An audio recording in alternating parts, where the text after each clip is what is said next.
The Gwart Show is sponsored by Ellipsis Labs. Ellipsis Labs is building Atlas, the blockchain purpose-built for verifiable finance. You may know of Ellipsis Labs by their first product, Phoenix, a fully on-chain order book DEX that's done over $50 billion in unincentivized volume. This is one of the strongest teams I know in crypto. If you're interested in working for a mission-driven company, Ellipsis Labs is hiring engineers who are passionate about crypto and finance to work on Atlas. You can learn more and apply on Ellipsis Labs Twitter, @ellipsis_labs. Don't forget to check out Atlas too, @AtlasXYZ on Twitter. Today we have Jon Charb in person, which is very special. Don't do any in-person pods. Jon just recently released a very long blog post. What was the essence of this new blog post? Yeah, happy to be on. Yeah, even longer than usual. So this one, I released it on Monday at this point. Ethereum's North Star. So it was basically kind of like, I'd say like kind of like the culmination of what like everyone on Ethereum, Solana, crypto Twitter's been fighting about over the past like 2 or 3 months, whatever, at least. Just sort of kind of putting together of like, clearly Ethereum is in this just like weird place right now. Where they, like, it very clearly just has competition on just everything that it's doing. So, I mean, whether people like to admit it or not, like generally like Bitcoin is just like generally just better money than like ETH is today. And there's like a lot of like ETH is money type pressure that people want to do. You know, Ethereum's gone super into like the rollup centric roadmap, but then at the same time, you know, Celestia is just going to have like way bigger blocks. Like they have data availability sampling. They're literally going to ship bank charting throughput like next month. And then also Ethereum has like the execution layer, which has the most value. But then Solana's taking off. Solana's a million times faster. So like all the things that Ethereum is doing, it's got actually for the first time like a really credible competitor on every dimension. And so it was kind of just like looking at like a more meta level of like what does Ethereum want to do? Because part of the one problem is that you know. If Ethereum's competing on all these fronts, it's just going to get outcompeted on everything, and then just end up like losing at everything. And then the other kind of, so I'd say that's like half of it is like, should we actually be competing on all these things? And then the other half of it, which I would say like is arguably like probably even more important, is that I don't think that like anyone agrees like which of those dimensions that we're actually competing on. Like if you ask 10 different Ethereum people, they will all give you a different answer to like, are we competing with Bitcoin? Are we competing with Solana? Are we competing with Celestia? Like you'll get all different answers for all of them. Yeah. And the result of that is just like, if you don't agree, like, you know, what is the use case we're building for, you know, like what are we trying to look like? Well, then we just like, this is why we go in circles when we talk about like upgrades. For Ethereum. Yeah, you mentioned something interesting, which I have thought myself, and I'm interested to hear everyone's opinion on this, because I think this also depends on how long people have been around. And the question is, do you think that Solana, for example, is the first credible competitor that Ethereum has had? The reason I ask this is because you see these OGs, a lot of them who were in the, you know, ICO say there's been hundreds of ETH killers, right? And so they sort of predicate their belief set on there have already been the EOSs and the Avalanches and the Lunas and all of these attempts at, you know, supplanting ETH, and it's never happened. So I think their viewpoint is, you know, if like, you know, prior results indicate anything for our future, we are, you know, resolute in our ability to defend our moat or whatever. But that is something that I think the newer generation, like for example, Max Resnick has been very vocal about this. He says like, he made a great tweet, and I completely agree with him. He's like, yeah, I bet like EOS was really competitive with, you know, being sarcastic. And it's true. Like the Solana, so anyways, I'm rambling. Do you think that Solana, some of these newer chains are much more credible competitors than Ethereum has seen in the past? Yes, with the one notable exception, obviously, of Bitcoin. Yeah. And it's just that when you're competing with Bitcoin, it's obviously like a different scenario of one, they're like, I mean, Ethereum is like starting from behind. So there isn't this like fear of we're being flipped by a thing. Like it doesn't like look like you're losing if like Bitcoin runs ahead as much. Right. And Bitcoin hasn't, at least historically, been competing as directly on some of the dimensions that Ethereum is supposedly different on. I think that's like going to change in the next couple of years, like as you start to see like real rollups and like ZK bridges on Bitcoin, which I think that most Ethereum people still don't understand are like actually possible and going to actually happen now. But they're like, either way, like even with that, like that's not like a present threat yet, doesn't exist yet. I think once that happens, people will also be worried about competition with Bitcoin. But Solana is definitely the first time that Ethereum has a super credible competitor on like one of the dimensions that it's supposed to be different at and supposed to be the best at.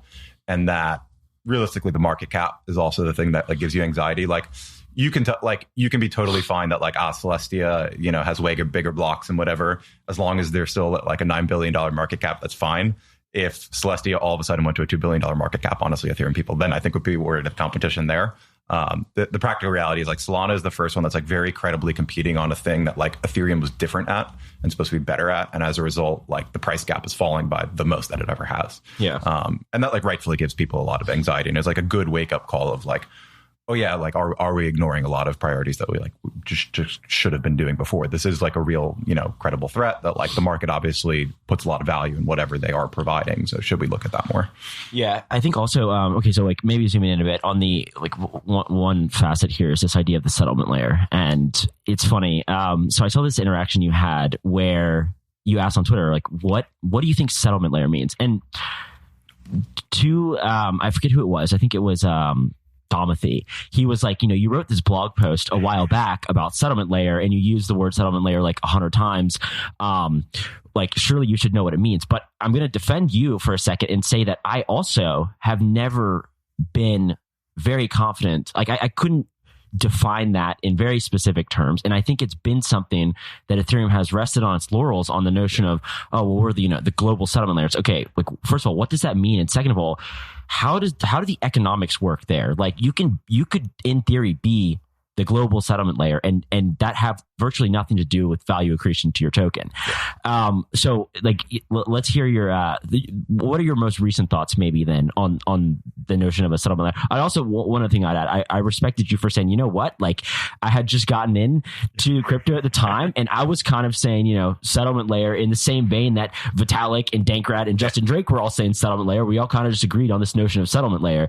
What are your most updated thoughts and like, where are you kind of seeing this narrative now? You know, I remember like that was like my first big post. It was like the Hitchhiker's Guide to Ethereum thing. Yeah. And like that was the one main thing that looking back that I was like, I regretted not double clicking on it because I even knew it at the time. I remembered talking to people. Like I remember like my partner MJ that I work with at DBA now, like I remember having conversations with him right after of like, so do you understand what like settlement layer means now? Like I remember that being a conversation right after. And I told him, I was like, I don't fucking think anyone does. And it took a while. And just like, I mean, like Presswitch has had good threads on this that kind of like really double click on. The main point that like I've come to realize over time is like, there are actually like real functions behind the things that people are talking about. It's just this like hand wavy word that got thrown in there. My guess is as a byproduct of like, it was like sort of used in some ways in Bitcoin and a mix of like, it just sounded like a cool, valuable word. Yeah. And we are now, as a result, left with this word. It's just been around for a long time and we thought it sounded cool. So people are trying to like justify in hindsight and actually like back into a definition of what it means, as opposed to saying like, why are we calling ourselves this thing? And just like we shouldn't just be figuring out what that means. We should just be like, what is Ethereum doing? And like call it whatever it is. And concretely, just like the problem is like realistically, it gets used for a lot of different things now. Like I remember like I was going back and forth with Stokes the other day on Twitter, and I was like, what do you think it means? Because I was tweeting out, like I was tweeting like everyone should go look at Presswitch's thread of like where he goes through the different things that people mean. I was like, what do you think it means? And he was like, oh, like you know, he was like, like I think it's a reasonable term. Like, you know, we're sort of trying to get at this like source of truth thing. He was like, for example, like I consider anything that like, you know, like uses Ethereum as a DA layer, like blobs for the source of truth as a settlement layer. And I also consider things that use the enshrined bridge as a settlement layer. And I was like, that's valid, but most people don't even agree with that. Most people consider that first part explicitly DA layer as a separate thing from settlement layer. Most people answer the second question. And so like, I think that both are like fine answers if you want to call it that, but it like highlights the point of like, this doesn't mean a consistent thing. Like it means different things to different people. The simple examples like that I was kind of giving in the post is like, I would call Bitcoin a settlement layer. I call Ethereum a settlement layer. I call Celestia a settlement layer. I would call Ag layer a settlement layer. They all do like completely different things. They're like completely architected differently, but all of them do get called that because they do different functions that like look around this sort of area that are like involved with finality of transactions. And they all get called settlement layers. Yeah. Okay. So like going back to the blog post for a bit, what were the like main sort of, I guess, points you made? And maybe you can like skip to, like the thesis that you sort of came to with this. Like what were the standout points maybe with your most recent post? So the main points were kind of double clicking on what I described at the beginning is I would describe there just like two broad problems in Ethereum. either of which you could argue like maybe it isn't a problem. One is at the high level of, all right, we're competing with everyone on all three of these things. We're competing, trying to be the best money, trying to be the best execution, trying to be the best rollup DA layer. Like, is that possible? Like David had tweeted out, like the Ethereum roadmap is, it's bigger blocks than Celestia, better money than Bitcoin, and like better execution than Solana or something like that. And like Kobe replied, like, the classic, like, man who chases two rabbits catches neither. So that's one area is like, all right, it's a good idea to compete on all those things. And then the other half of it, which I think is the more important half, is what I was trying to highlight, was that point of like, I literally don't think that any of us agree on which of those dimensions that we're competing on. And as a result of that, you just don't end up competing well at any of them. Like Ethereum is sitting in this weird middle ground where like, like a bunch of people want it to be money. And so we like that influences a lot of the decisions in Ethereum. But then like a lot of people want to do performance execution. And like, especially when you have this weird mix of unclear priorities, like you just can't blend those and like not a lot gets done. I mean, the concrete result of that ends up being things like the L1 gets just ignored for 4 years. And people sort of realize that in the last few months, like, oh yeah, there's like a ton of low hanging fruit. Like we could 10x this thing in like, a year or two with like very minimal changes. It's pretty easy stuff like that. So a lot of it was that big area of like, we literally just need to agree because we're sitting in a very indecisive area, I would say right now. Like we can't prioritize anything. And like the two kind of general like far end directions I was kind of describing at the end were like, I think you can make a credible case for both like far end things that Ethereum should optimize for. I think you can make like a credible case, while this is not my preferred path, of like, just go all in on the ETH is money thing like today. Just like start fudding the hell out of Bitcoin, just say the security budget's going to break, we have better economics, like blah, blah, blah, whatever, like all their ZK stuff on Bitcoin, like it doesn't work. And like, we're just the implementation of Bitcoin that like gets the minimum viable, our security budget isn't like broken and like we can actually do real rollups. So like, that's good enough. That's not my preferred path, but like you can make a credible enough argument that like it might win. You could pitch that well, because a big problem today is like, if you're actually trying to compete as money, like money is all about the story. If you have like a simple, clean story, you can pitch that. You fundamentally cannot pitch ETH as money if none of the Ethereans agree on is ETH money or what does that mean. Like you can't go pitch it to people if we don't even agree on what it means. Like the whole point is having a good story. So that would at least like solidify the story. You can optimize for the right things. Like maybe it works. Probably doesn't, but like maybe it works. And then the other side was like, you can also make a super credible case for like, don't worry so much about the money thing. Like try to actually fulfill that like world computer vision, and try to be the actual just like most credibly neutral and trusted execution environment. And then with L2s on top of that, like in my mind, that's probably where Ethereum still has the biggest moat over any of these chains right now.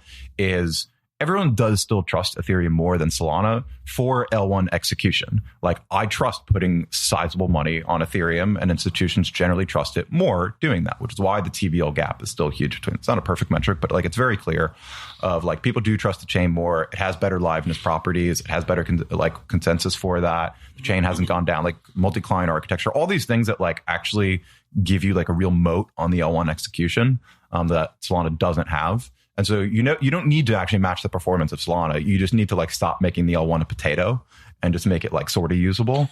Like if you could just get to a couple hundred TPS and like a few second block times over the next couple of years, like that would be amazing. That would be good enough for most people. And then you could, do the fancy 1000x ZK stuff in 10 years. It's just a matter of like, should we optimize along the way? But it's taking that view of like, all right, like we need to win as a tech platform, basically. And what does that mean? We need to like ship more aggressively. P0 is not like tweaking the issuance curve a little bit, because that doesn't make a difference if you're going to win or not. Like it genuinely doesn't matter at all. It's just like win as a tech platform. And if you win at that vision, I don't know, there's like a good chance the thing becomes money anyway. Like if you just like, if the whole world's running on Ethereum and like all the L2s are there and everything's all the values on the L1, it's probably your best shot at winning is money anyway. So like the main point was like, all right, you have these two completely different visions where like different people in Ethereum believe both of them. And if you believe one or the other, you result in a completely different chain architecture. Like the first one, it's totally fine to have super slow, constrained blocks, let everything build on top of you because your ETH is money or the ledger or record for the asset. Everything necessarily has to build on you in the way that Bitcoin does. So you could just like, you could literally do nothing and like get a good story and maybe we win. Versus the other side is like, we need to start out competing everyone. Like we need to start like increasing block times today. We need to start doing execution optimization. We need to get the blocks bigger. We need to increase DA. We need to do all those things. And there are people in Ethereum who believe both of those things. And so the problem is we're sitting in this like weird middle ground where we can't tell the story because we don't agree on it. And we can't build stuff because we also don't agree on it. And so you end up in this like worst of all worlds right now. I think also it seems that if we went back like a year, especially during the bear market when all of us were just trolling relentlessly and nothing else to do, like the alignment discussion was constantly at the forefront, and it's kind of tiresome now, I would say, and it sort of like run its path, but the issues still persist. You know what I mean? And so now we're like dealing with the okay, like we, ragged on this for a long time and like pointed the issues out, but yeah, it does feel like we're sort of at a stalemate. How do you feel that the community is responding to what you're saying? And I will add in a slight tidbit, which is like, I see some of your interactions on Twitter and I can see where it gets frustrating very quickly. I mean, obviously, I say whatever, and I've already like made my bed that like I'm going to piss a lot of these people off, and I'm going to say, you know what I mean? But I think that you probably have a lot more like faith and hope in the long-term vision of Ethereum, to be honest. And I can see where it gets frustrating when people are like, it does appear head in the sand, right? Like, and be it saying that Solana's not a real competitor, or, saying that ETH will win his money because ETH will win his money, just like this constant circularity where there's like nothing of value coming out of it. But like, where do you think the community is at now? Like, let's say that we've kind of moved past, like we've established this alignment and like that stuff's kind of moved on from that. Where do you feel like we're at now? So, I mean, a lot of the like alignment stuff over the past like year or two, I mean, like a lot of it was the like, let's say more like social and political type stuff. For sure. Which I think is related to this, but it was a lot more of the, you need to be an L2 that's like using Ethereum data, or like we do restaking because it's ETH alignment type thing, which is related. The thing that I think is I like very literally, I think what's needed now is like technical alignment on like we actually just agree on like what is concretely the product and the vision that Ethereum is intended to be built for. As a result of that, what do we build? And that is like to some degree downstream of like you being able to say an opinion that's out of line, and so that we can just agree on like what is the best thing. So it's been interesting. This post has been the highest discrepancy between my expectations of how people would receive it versus how people have received it. Being totally honest, like as I was writing the post, I probably got like a little more bearish on Ethereum long term. None of this stuff matters short term. Like short term is just like, it's got an ETF, it's going to go up. Long term, it's true. Yeah. Long term, like I was just getting more concerned because it was just clarifying in my head, like these are gigantic problems, and fundamentally they all end up being social problems at the end of the day. They're not really technical problems. Like there are technical answers to like increasing, L1 execution, like, do multi-dimensional fee pricing. It's like all the pricing is messed up right now. Delay the state root. Like there's a million different things you could do. The problem is that we just don't agree. It's a social problem.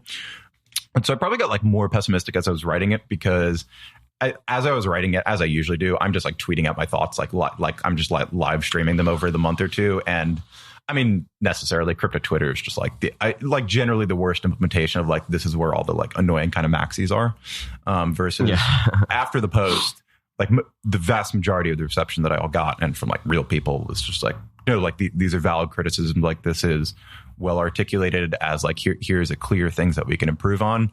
And so I definitely got much more positive on Ethereum actually in the past week for as far as long term, which was like very positively surprising to me. I just didn't know what the reaction was going to be. But people have been like very receptive and very open, and like, these are fundamental problems that we have just in being able to coordinate to improve Ethereum right now. And like, we do need to fix these things if it's going to work long term.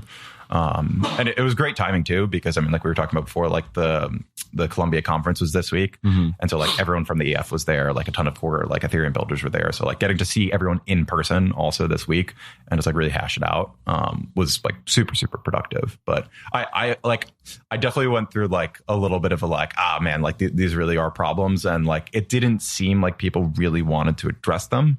And like, there has been like a meaningful change in my mind. Even over the past week of just like talking to people, like it seemed like more positive long term, definitely. Yeah. So I guess what I've seen recently is jacking up the gas limit. That's increasingly, I think, gaining support. Mm-hmm. What else? What's after that? So that's the main thing that I really want. And I want it to happen very soon. Like there are some little things you probably need to do first. There are some checks and little changes. But I would like it to happen as soon as like technically and safely possible. Like ideally, certainly before Pectra. I really want it to happen before Pectra. Very much as a forcing function of like, we have been on this like completely indecisive, just hand waving answers to all this stuff. Like some examples, like Vitalik was saying like a year ago, very explicitly, like, yeah, we should just increase the gas limit. Like we haven't touched this in 3 years. It's fine. Like Harbor got better, Bamf got better. Like it's literally fine. The only reason that we didn't do it was because like, it's not like tech got better that much in the last year. It's just like our priorities changed. We realized like, oh yeah, like we're starting to agree more that this is an important thing. So I think doing it now and setting out a credible path after that is the main thing that I would also like to do, of like, we are agreeing and committing, like this is a direction that we want to go in. This doesn't mean that you're abandoning L2s. Like it's the exact opposite of that. It's just like, hey, we realize that the L1 is like kind of useful too. Like all the values there, the users want to keep using this thing. It's going to make it better for L2s anyway. It's cheaper and faster for them anyway. Like that is very helpful concretely to them. So like concretely, I want to do something, even if small, as soon as physically possible, just as like a clear message to the market. Like this is what we're doing. Hey, if you're an application builder, we stop telling people, hey, don't come on the L1, just go to L2s. Like have people build on the L1 if they want to, and it's within their constraints. So one is literally increase the gas limit. After that, the concrete thing that I would like to do is this process of just like trying to herd the cats every 4 years makes absolutely no sense at all. What you probably need to do is implement some sort of progressive predefined, like this is the scaling path that we're going to go on, of like, not just like, we're not just one-off increasing the gas limit. It's like, all right, we set this predefined curve now of like the gas limit should just be programmatically effectively increasing. It should double every year, 2 years, whatever.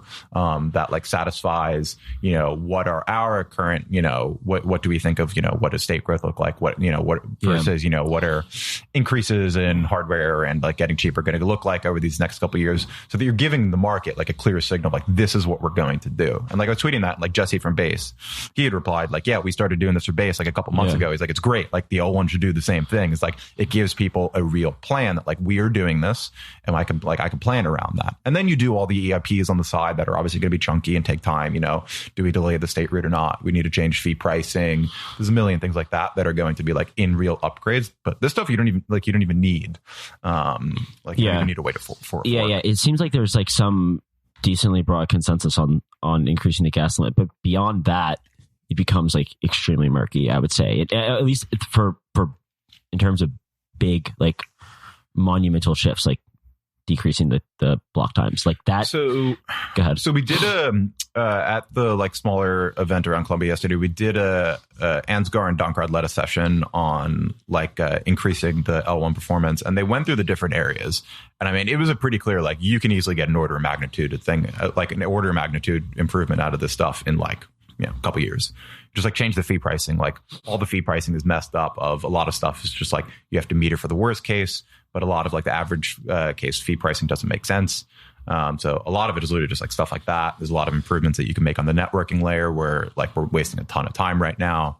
As far as state growth, that's not even a problem right now. But if you start to juice it a lot, it starts to become a problem. But then you do some version of state expiry probably, and call it the next couple of years. That's something that you like actually have to implement.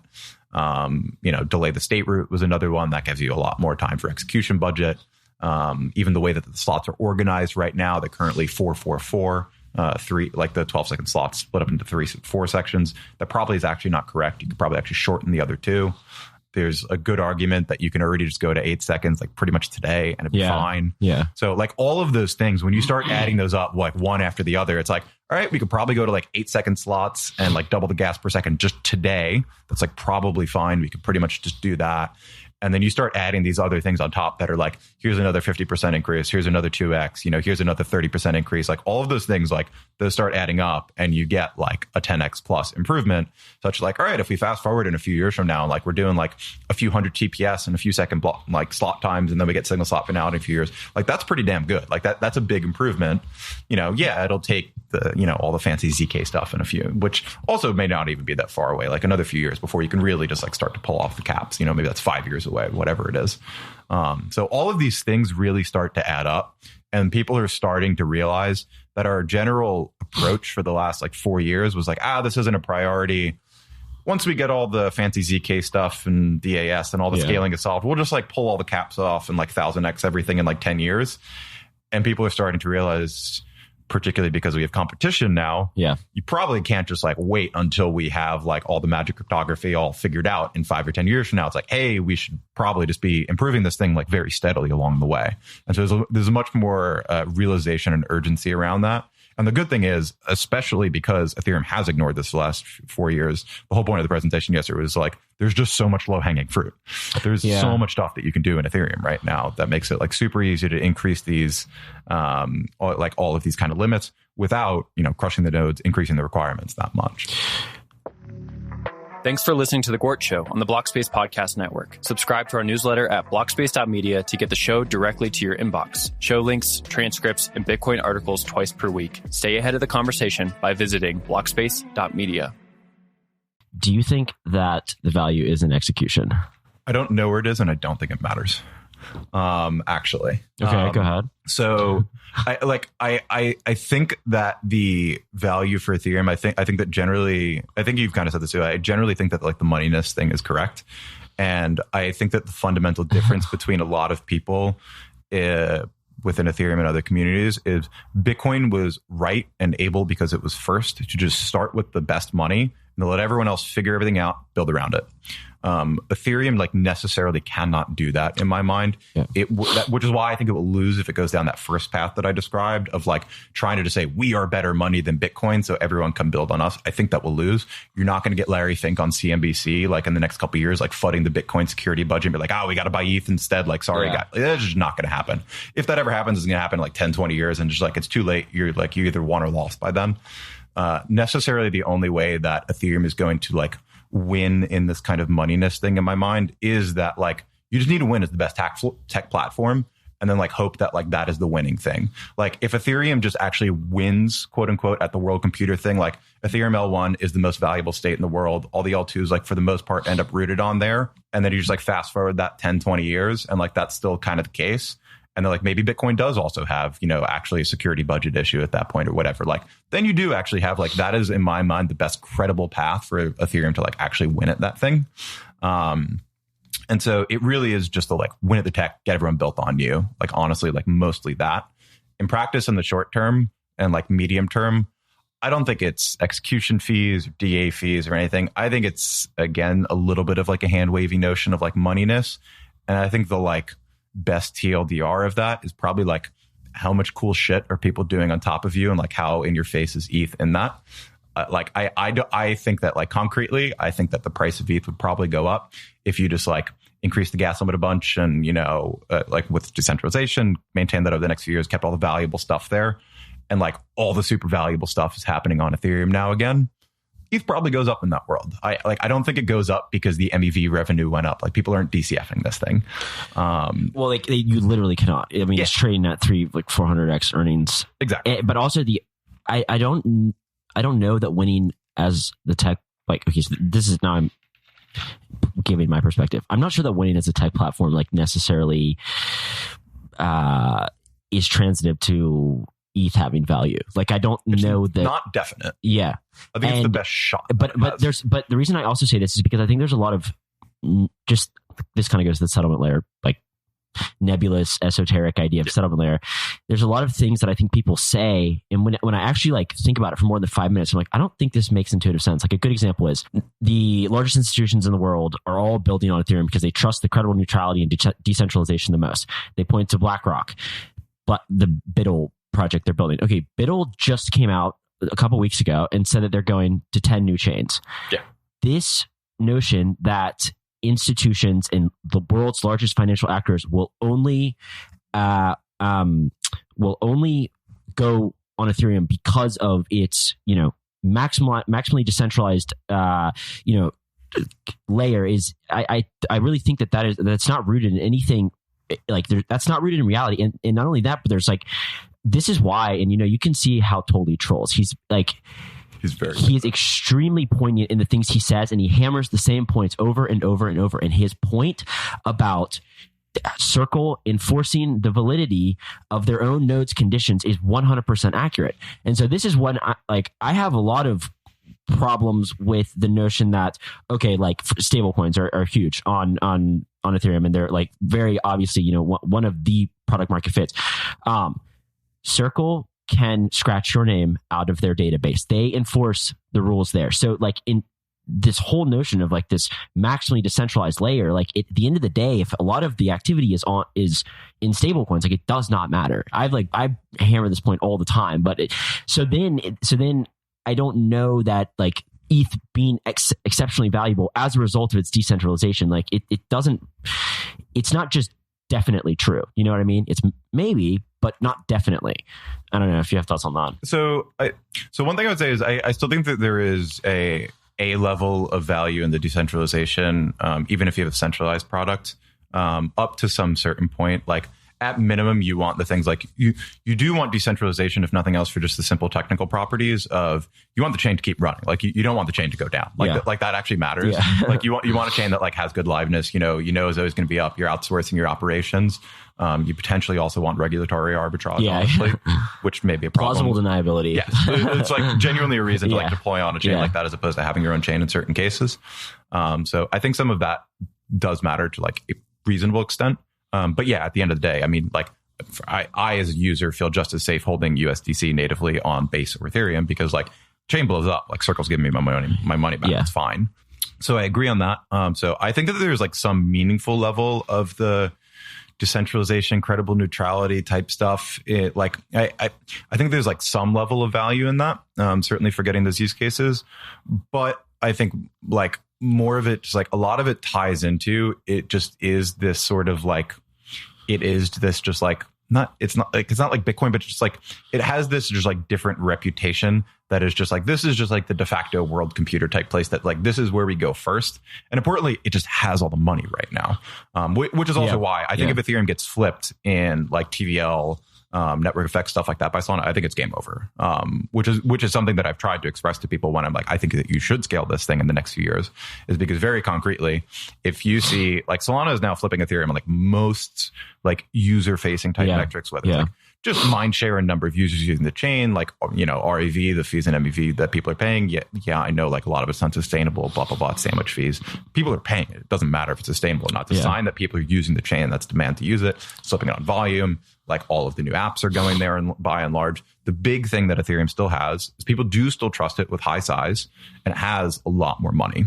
If you were to tell me in like 2 years from now that Solana has an ETF, chain hasn't gone down in a few years, and they are now like neck and neck or ahead of Ethereum and like TVL, more stablecoin, stuff like that, I would say with a pretty high degree of confidence, Sol is worth more than ETH in that world. I would be surprised if it was not. And so that's why I think concretely Ethereum needs to hang on to this. Like, if nothing else, just like you need to be aware of your competitors. And like, this is the best product that you still have right now that actually is a defensible moat. Is the state and the network effects right now are sticky in that execution environment. If you get people deploying there again, if you get users there again, if you get real size that keeps going there, as opposed to like telling everyone to leave and go make their own chain and like slowly pull the money out, well, then like you actually have a meaningful network effect there. And the problem is that the L2s don't transfer this over. And I don't think that people get that yet. People do not trust L2s in size. So if you are like trying to keep the high value DeFi, people do not trust like, oh, I'm going to like YOLO a couple $1 billion into DeFi on some random roll up where like my money might get hacked in the bridge. At best, it's not going to be ETH. They're going to use native USDC because they know that if the bridge gets hacked, it's fine. Circle's got my money. Yeah, they're not going to use ETH. And so I don't think that like people are like appreciating that like you're basically just getting rid of those use cases of like high value ETH DeFi in practice today if you're trying to force people at L2s, because you're giving up on L1 and it can't happen on the L2s. And so Sol is just going to like pull ahead in these metrics, and like it's getting better for stable coins. Like it's just better to use. Yeah. And as of right now, I mean, like this is the kind of thing that Ethereum just like has a mode on right now. Like if you want to go on Coinbase and we're funding a deal, what by default, where do we have our USD stored? And like USDC stored, and like where are we sending it to? We're sending it to an ETH address, and that is regardless of whether it's a Bitcoin project or a Cosmos project or whatever project. If that default starts to become like people are finally pressuring Coinbase and Coinbase Prime, as they should, into supporting like Solana USDC because it's just better to use. Yeah, and so that's just going to keep getting pushed more and more. That is a result of the changes being much better and cheaper to use. And so if you can close that gap, you at least slow kind of the loss in competition there. So just competitively, it makes sense to try to hang on to that lead as much as possible, because that is a big moat for Ethereum and a reason that people deploy there and deploy L2s on top of it. I guess I kind of touched on this, but I'm maybe curious specifically. a lot of times you see people say, well, once again, institutions or large actors, and this kind of goes to your point about DeFi, they will pay a premium to settle on Ethereum in the long run. So at least some of the narrative has been that L1 fees will be, by definition, very high in the long run. Do you think there's legitimacy to that idea that for some reason, large financial actors will pay a very, very high premium to use the L1 block space? I think that there is, I think it is directionally correct, and probably in practice just like doesn't matter and reduces over time. So I think it's directionally correct in that I like more so today. I mean, it's just like access to state and like using a place that I'm not going to get fired for using, which like makes sense. Like totally, like it's not easy to just move between these chains. Like if you're just coming on as a DeFi, new institution, you're not just going to YOLO into some other chain. Like, oh shit, and chain went down. This was a problem. So I mean, there's network effects over that. I mean, like even for me, like if I have stuff on there, am I willing to pay more for a swap on Ethereum versus Solana? Like, yeah, I generally am. There's stuff there that I want to do sometimes. So if there's unique stuff there, like, yeah, like I'll pay more for it if it's like valuable. I'm not going to be trading meme coins to the same degree. Right. Like all the meme coins are on Solana now versus I was trading those on Ethereum last cycle for the most part. So I think there's like directionally always going to be some truth to that. Like if you really do have the most valuable place, like anyone will pay more. Like I'll pay more if the stuff is there. That's what I got to do. Yeah. So I think there's like some directional truth to that. That being said, I think that that discrepancy is just down only of like the network effects between these different chains. It should get easier to move state between different chains over time. The level of trust in these other chains, like the level of trust in Solana should be much higher in a few years from now. That gap between the two of them should compress a lot. And I also like, just a side note there, I think that maybe there were some like unfortunate lessons that were misinterpreted from last cycle where people were paying $100 in fees to swap on Uniswap. And so they took that to mean that the reason for that is because this is extremely valuable state. It's the most decentralized. It's the most credibly neutral. And the reality is that supply, i.e. other chains, had not created a sufficient amount of liquidity to have people trading meme coins. And so I wouldn't say that that's like, I don't think that that's necessarily the narrative that everybody pushes, but I have seen people push that. And that kind of, that's the type of kind of like, I don't want to be too critical, but like cognitive dissonance almost that I'm like, no. The reason that people paid $100 is because they thought that like for $1,000 swap is because $1,000 worth of coin is because they thought that was going to $50,000. It's not because it was so maximally decentralized, incredibly neutral. And this is functionally true now with Solana. We see people are meme coining on Solana, like you said. Yeah, it's definitely that most end users don't care about it. They are there for a piece of valuable state. That like if I want to buy this meme coin, it's on Ethereum. It's just like where I gotta go. So the only way that it would benefit you is if like do those things end up there as a result of like having some of these properties. Like do people by default deploy to the more decentralized and trusted place? I think it's like on the margin true. I do think that the main thing is just like where are all the users in the state right now, which is why I think that Ethereum, like concretely, I don't think that Ethereum can like lose its lead on the L1 and then like come back from that. Like that can't happen. Yeah. So that's why it needs to hang on to that. And I think that you can at least hang on, even if like I don't think any of this like technically makes sense in the like super equilibrium where like everything is perfect ZK proof and we trust everything, like everything is regulatory clarity. Like then in that world there's theoretically no moat. In practice today there's a real moat between these chains, and that probably persists over at least the next few years to a decaying degree, but like to a still meaningful competitive advantage degree between these chains if all the money's there.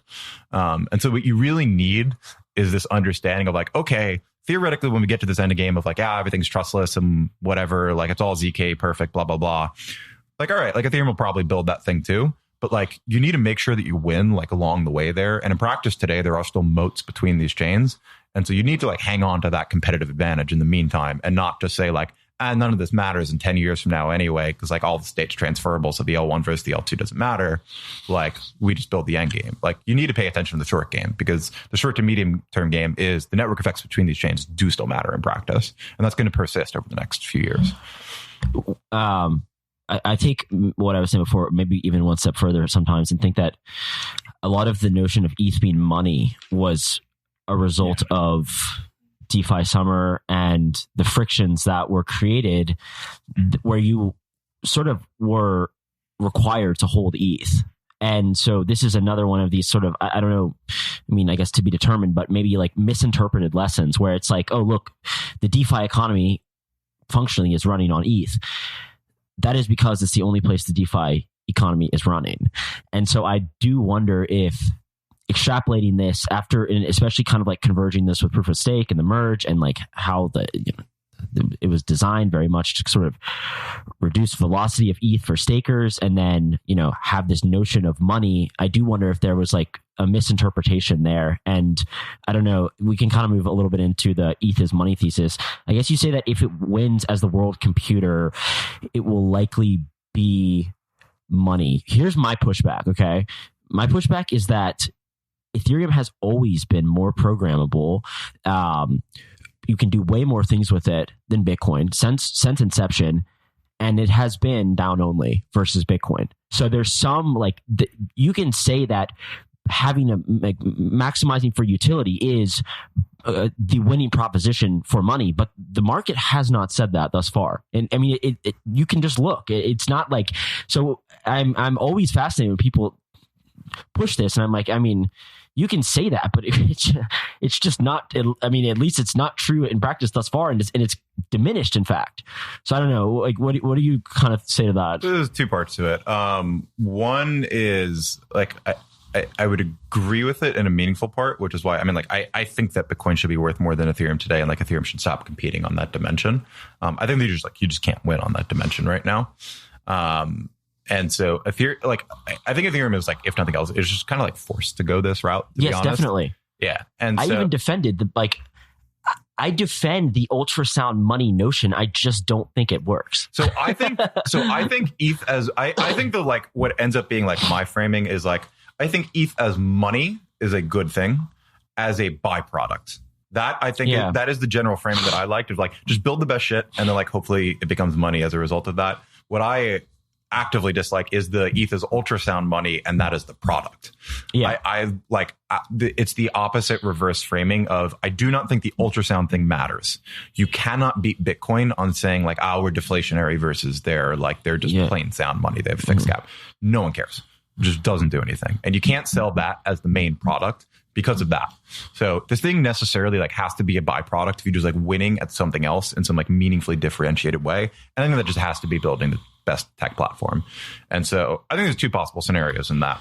One is if you do win at that, great. Bitcoin won anyway at the money thing. All the Bitcoin L2s work. And this is direction. My base case is the L2 stuff works. The security budget stuff probably ends up fine.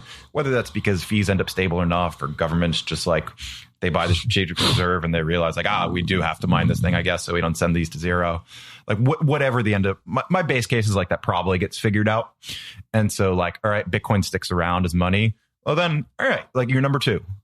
Number two asset probably the number two decentralized crypto asset in this world where Bitcoin is super successful and the whole world runs on Ethereum, it's probably worth a lot of money.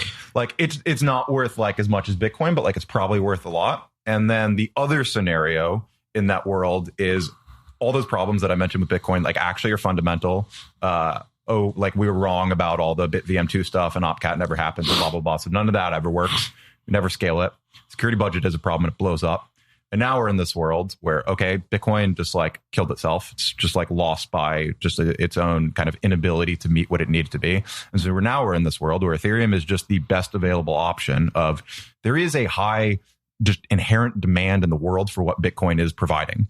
That non-sovereign, decentralized store value asset that we relatively trust. In that world, if Bitcoin goes away and Ethereum has established itself as super decentralized, similar degrees of good story from the beginning, all those different things, and that's the thing the world runs on, I think Ethereum can actually replace Bitcoin in that world. So the second case, I'll just cautiously agree.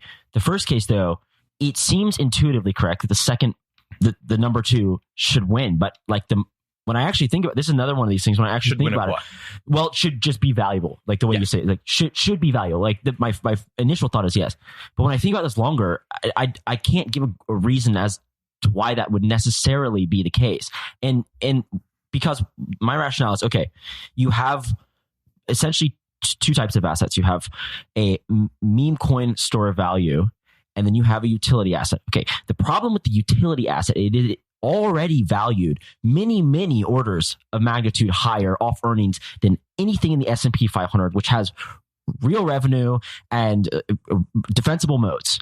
Then that's critical. Like the defensible moat aspect is like imperative in my mind when you compare Ethereum to Apple or Tesla. Like they have supply chain agreements with rare earth metal producers. Like these are very, very different. You can fork Ethereum. Now, of course, there are network effects, but my problem with just thinking that the second, like, what are we valuing it off of then? If it's earnings, that's very bad. We should never, ever do that. If it's also a meme coin, here's my actual point. If it's also a meme coin, why wouldn't you just buy the meme coin that's the most liquid and has a much higher market cap and has generally trended upwards versus the second most valuable meme coin? Like that is how I like look at this. I mean, I don't know. So I think it's very possible. I mean, I'll go through the like different outcomes. I mean, one is the like cash flow side of it.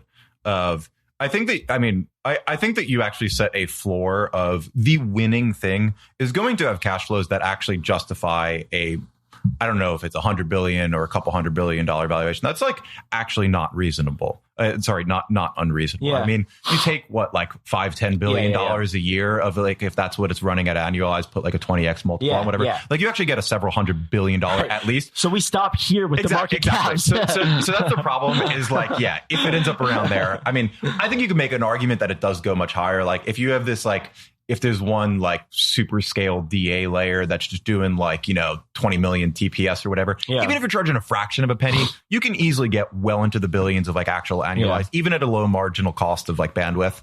So you can get like enough cash flows that justify like, several $100 billion at least. But yeah, I mean, it's probably not a crazy amount of upside versus where like something like ETH is today. You also add on top of that, there is some degree of just inherent utility value of commodity value, effectively utility commodity value of the asset. Of just like you need to pay for it for gas. Right, in practice, it gets used in some places. Those are additive. So like, all right, like we can build ourselves like well into the $100 billions on just like fundamentals. Yeah, I don't think that you get into the many trillions unless you win as this like monetary meme coin thing. And that's the answer that just like, I don't know, man. I mean, there's a meaningful degree of path dependence in this of like, if Ethereum just like wins out at that vision, like way before, like where Ethereum's, where Bitcoin still ends up the biggest asset, but like way behind, like it took years for it to kind of fully like get all the rollups and the bridges and the like everything working, that like Ethereum is just ETH as an asset just establishes itself, or Sol or T or whatever it is, establishes itself as an asset across like so many chains and is also an insanely liquid asset. And it's just like sort of rooted in all of the DeFi and all the use cases that are there. I think there's like maybe directionally over time, the other one like does sort of replace it. But like if it's a multi-trillion-dollar asset and it's kind of ingrained everywhere and it's super liquid, there isn't like such a high difference between them. If it's just like liquidity difference, like it's going to be a super liquid, well-used asset. It's ingrained everywhere. Like, and yeah, it'll be a meme. I mean, like, why is Dogecoin worth $50 billion and why will it probably be like honestly, Dogecoin probably has persistent value just because it's a good different meme. And I don't know, like the world computer that just like everything in the world runs on, just like, I don't know, it seems like a good meme for a bunch of tech nerds. Yeah, it does. It seems like a good meme. But yeah, it's totally just like there's also like a much simpler way to put this. It's not a very popular one, but the way that I see it is like, okay, Ethereum could function just as well with Ethereum at $1. In fact, there may be many use cases opened up with Ethereum at $1. And people would counter this by saying, well, Bitcoin can work just as well at $1. And I would say, I don't think it does, because that completely like denigrates, destroys its store value proposition. I don't think Ethereum would work at $1. Why do you say that? I think the chain would function, but I think all of the reasons why you use Ethereum would also go away, because inherently, what are the reason that L2s deploy on Ethereum? It's because they have access to a lot of high quality liquid assets. What in practice is most of that? It's ETH. Yeah, but especially the USDC. Like, but it's kind of like circular too. It 100%. It 100% is. But that is the problem, and why I think in like at least in part, I think you do really need to care about the ETH price. Yeah. Because if the TVL numbers go down a ton on Ethereum, because ETH price goes down, well then your big moat on the L1 is like mostly went away in large part. And the same thing on the L2s. Maybe another way. Okay, so maybe I would say this. Now that ETH is $4,000, I agree with you that if it goes to $1, this is very, very bad and it does not work. Yes. With that said, what I think happened is that there was so much speculative mania prior, let's say like prior to the merge, and then they realized, oh man, how do we justify this value? It's money now. This is how we justify this, because God forbid anybody does any type of Excel spreadsheet on this thing. That would be horrendous. We need to like. And then I wrote ETH is not ultrasound money. Yeah, and exactly. made a spreadsheet. Exactly. So, yeah, I mean, I think I see your point. I guess maybe like now, yes, now ETH going to $1, it certainly does not function. Yeah, let me ask you about the like you've dug in probably much more than I have to issuance and validators, and like I talked to Justin Drake recently. He said the biggest barrier to staking is the 32 ETH, which is probably true. How big of an impact does reducing the amount of ETH needed to, run a validating node? How big of an impact does this have? So I think it is a nice thing to do in the long run if you could do it without trade-offs. For me personally, it's not that high a priority, to be honest. I certainly don't think it should come at the extent of like impacting scaling in like the short to medium term. Like if you're just adding a bunch of validators and that makes it harder to scale, I do not think you should do that. That is not the priority right now. Just like focus on like ways to make delegation and stuff like that easier. Work with liquid stake providers who have more permissionless community platforms now. Like it's fine. I think it's a nice thing to add in the long run, particularly if we end up in this world where Ethereum ends up going in one of these directions where it's looking at kind of like segregating the staker set more into different responsibilities. Yeah. And if you sort of have this class of just like lower staked people that are like contributing to inclusion lists and stuff like that, but like aren't slowing down consensus in different ways. Like if you're able to do it with like minimal trade-offs, like fine, do it. For me personally, it's not the highest priority, getting down from 32 ETH to 1 ETH. I mean, like, especially if any of this stuff works and we get it to 1 ETH. Well, if Ethereum won, well, I don't know, like in this vision, like we're okay, well, 1 ETH is worth the same thing that 32 ETH is worth right now anyway. So like, all right, now it's only like $40,000 or something like that in this world where like Ethereum actually won. So like, I what I don't know, how much did you really accomplish there? Like you got to be rich, like or get delegation. So it's a similar scenario still. Well, you used to, I guess you still do, but it's very infrequent, do a podcast with Hasu, and you guys would, I'm curious, what do you think of the like distribution of stake right now? Like, do you think this is like, what since the merge maybe, how is this gone? So we'll actually finally do a podcast soon. Nice. But yeah, I mean, the stake distribution on Ethereum is like honestly like great. If you talk to most of the people who like are concerned about issuance, any of them will like explicitly say today, like if we could just freeze where it is today, great. Like we would take that deal in a heartbeat. It's pretty damn good. Like Lido is, I don't know, one of the things that concerns some people there. Like, I mean, they're at less than a third. I'm on the side of like, I don't really care if one LST goes to 100% as long as it's like decentralized and like relatively like the governance is constrained and you have dual governance and all those things. Like, I think it's fine. Like you have decentralized operators underneath, but like either case, I mean, like that's under there. I mean, Coinbase is like big, but they don't have a third of the network yet.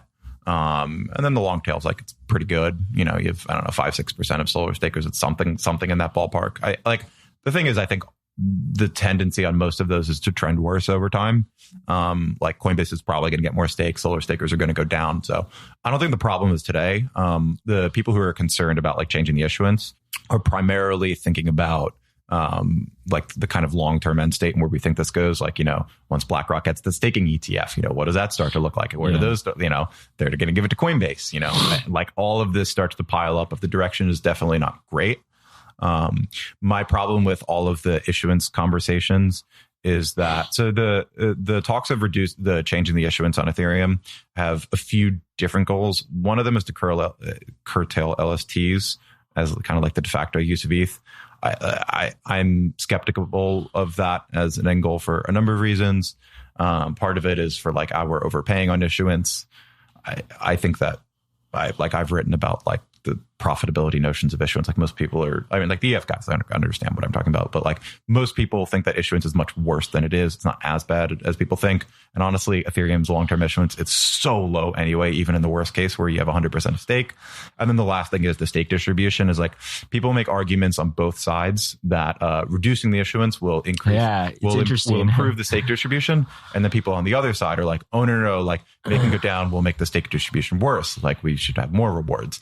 I'm like relatively in the middle of, I don't think it changes the equilibrium. It doesn't really make a difference if you cut the issuance in half or double it. I agree.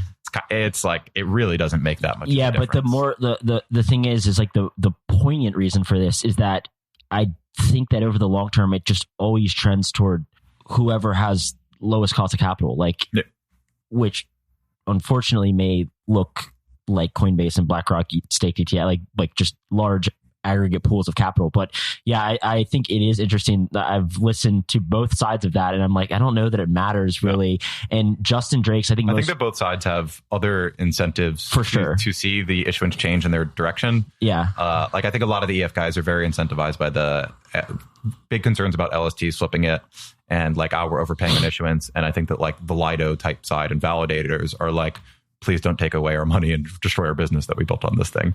And so both of them, I think, are like, they are both incentivized to argue, like Lido is incentivized to argue that this will make decentralization worse if you lower it. And the EF, if they believe the other stuff, at least, I mean, like some people at the EF, it's not even everyone at the EF, but most people arguing to lower it are at the EF. If they believe, we are worried about LST slipping it and we are worried that we are overpaying on issuance, you're incentivized to argue that it will increase decentralization if we reduce the issuance and like change the for sure.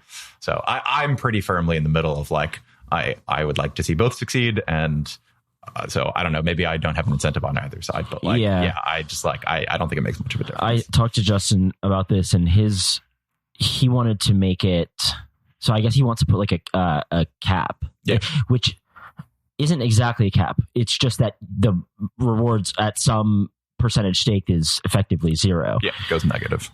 I also just don't know. Like, and so I said the same thing to him. I said, well, like this doesn't matter anyways. It's just like whoever has the lowest cost of capital is still going to dominate that stake set. Like that's how, in theory, this should work. And his counter was, well, I do this kind of for fun, like solo staking. And he brought in the airdrop argument, which is not, I mean, he said maybe there's a way to incentivize projects that want crude decentralization versus refined decentralization. Just words. Did you listen to the Beamchain? Yes. What did you think? It was like sort of uneventful. I think it ended up being the classic split, I would say, within Ethereum right now, of like a lot of the talk about the execution layer stuff. There is one side that is very I am very much on the side of like, hey, like let's be pragmatic. We got to do stuff now. Like let's go, guys. And there is the other side, which I would say Justin leans more in the direction of, and both are valuable. Like I think both are needed. Of like, all right, we're worried about this like end game. We're gonna quantum proof and ZK everything. And like, I mean, a lot of it was the marketing of it was quite hyped up. Yeah, announcement of an announcement that like led to like it was a very big announcement. I mean, Doug also then ended up tweeting. I asked him about this. I asked Justin about. I literally said to Justin, I was like, so Doug tweeted like blah blah blah blah blah, and I was like, it seemed very popular. Why don't we just do that? Yeah, and so like that probably didn't help either. Yeah. And then what I think was still the main thing, and this was something that I wrote about in the piece too, was I think one of the reasons why that fell flat is one of the reasons why, like Justin described the motivation of it in one of the podcasts that he did of like, he's like, Ethereum sort of lacks this like North Star right now. Like I realized that. And so like the Beamchain can kind of surface this thing. I don't think the Beamchain can surface that thing. Like inherently, what is the North Star of these other chains? It's something is like, it is a product and it is like an inspiring thing, whether you like it or not. Like digital gold is like, that is a North Star that we're building that you can tell people, you can sell people to get excited for. Decentralized NASDAQ. Like it's sort of hand wavy. Like going. Exactly. Like you can't say like Ethereum is the chain that like by 2030 is going to have 4-second slots and be quantum proof and have ZK consensus. Like that's not exciting to people. They're like, all right, but like what do I do with it? And even so you need that vision to be able to sell any of this stuff. And that is what a lot of what Ethereum's lacking right now is like what is that? I know. What is the interesting It's kind of hilarious that it was so hyped up and it was so classic Ethereum to just like basically condense what was already planned on the roadmap and call it the Beamchain. To Justin's defense, he said it was primarily to attract developers and get but what I did say is essentially, like, I asked him specifically that. I said, okay, like, you manufacture, I think artificially, but you manufactured the ultrasound money meme. And for what it's worth, a lot of people put the bat in the little microphone thing in their handle. So there was some mimetic value to that. What is the meme behind Beam? And he was like, developer, so it wasn't like, it was not the most compelling, but I think maybe he should have clarified that was beforehand, like primarily to try to sort of aggregate or get developers on the same track, as opposed to like a transformational shift in the direction of Ethereum, because it got a lot of heat after. He definitely took I mean, like, credit to him. Like, I think, like obviously Justin's brilliant. Like, I love him, and like a lot of the stuff in there, like, I think it's generally good ideas. They should happen on some time horizon. I think he took half of the kind of like feedback, and like if you listen to his talk at the Bankless Summit, he put a very strong emphasis on like, okay, like, I like want to be clear. There's a lot of stuff along the way. Like, this is what we're going to do along the way. So I would say that alleviated half of it of like, oh, we're going to like improve execution. We're going to do all these things. Like, so that was helpful. The other half of it is that point that I was talking of like, okay, but it still lacks that like, okay, now Ethereum is the chain by 2030 that's going to do those things, but like also along the way we're going to do these things, but like, but it's still the like, but like why? Like, like what is the vision? Like what is the use case? Like what am I getting as a user? Like what's the cool thing?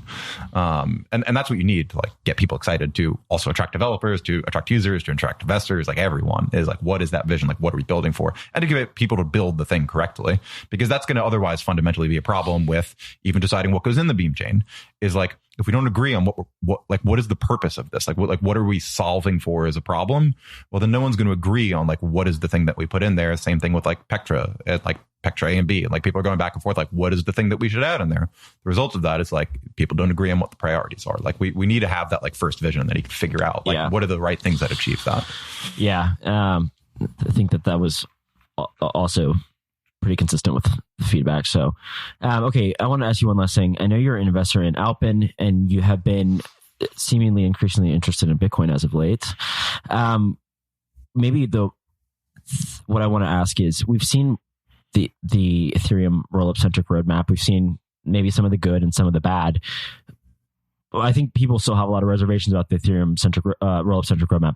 Why do you think Bitcoin could be different in this capacity? Like if we have some reservations about rollups on Ethereum, why would we not have similar reservations about rollups on Bitcoin? So I think you should have similar reservations around a lot of things. I think that you should be just as worried as a Bitcoiner if you are worried about, a bunch of the Ethereum L2s just being like these like multi-sigs controlled by like three guys who you don't know. That's just as applicable on any chain. If like someone is just like marketing things inconsistently and incorrectly, and they're just like lying about what they're building, or like, this isn't the safest thing and we're shipping it fast. Like, you should be concerned about all those things.